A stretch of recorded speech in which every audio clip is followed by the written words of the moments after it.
So I was working as a firefighter here for 8 or 9 years and knew I wanted to get involved in the management side.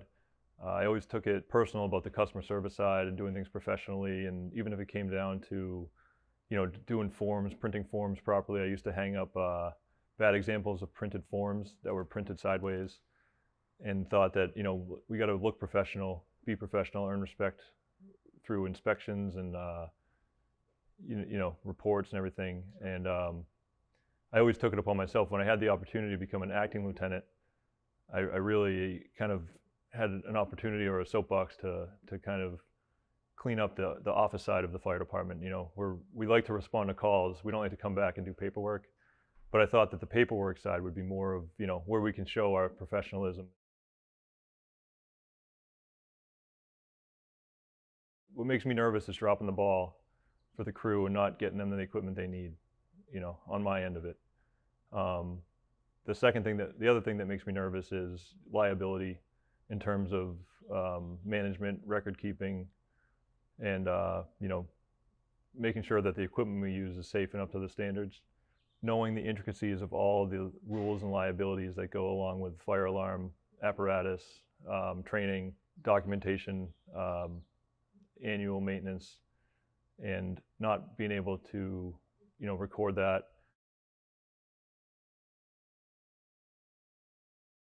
One is firefighter staffing, which we are up to 4 people per shift now. When I first started, we only had 3 people per shift for about 40% of the year. And just making sure that we have enough people responding to calls to at least make an attempt and have a fair shot at mitigating the emergency. With 4, we have a good base. We could always use more. As we learn more about fires and the science behind fires, we realize that it takes more firefighters to put out a fire safely. So now we know about emergency management and we know about accountability. So to have one firefighter in charge of accountability means you lose one firefighter that's able to go into the house. So, ideally we'd like to have an accountability officer and a safety officer on every fire scene, but that's 2 less firefighters that can rescue and do tactical. So staffing is the biggest problem. And even with 4 people, which is twice the size of the department we had 20 years ago, it's still not enough. As fires get hotter, and we always need more people. So when I started, I kind of inherited a bad apparatus. Was in a bad situation. We had a truck that just rusted out, and we needed to replace it. It was only 8 years old, so it was a premature end of service.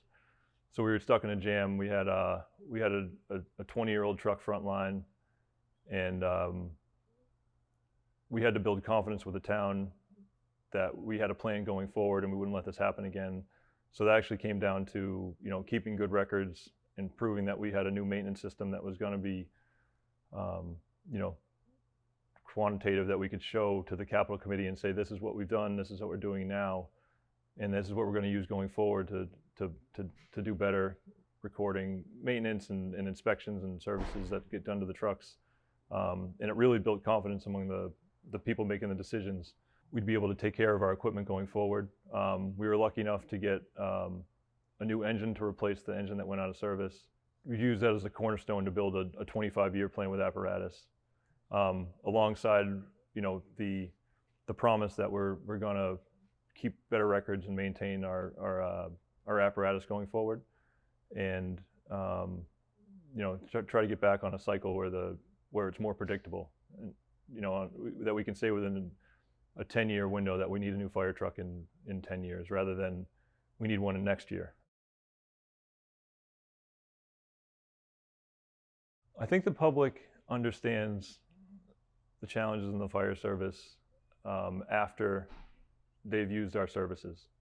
So that's one person at a time, learning that we're here to help them and what we're capable of doing for them. When people don't call us for a long time, they forget that we're here, and they see us sitting around the station waiting for the next call and may perceive that as inactivity, when they don't realize that every day we're making sure that everything's checked off, good to go, ready to go, and then we're trained so that when we have downtime at the station, it's only after we know everything's good, everything's ready to go, and we're experts at our craft. So I guess my answer would be that I believe that people do understand after they see it, but fortunately, most of the public doesn't have to see us every day. But when they do, I think they do understand that our capabilities and what we're facing.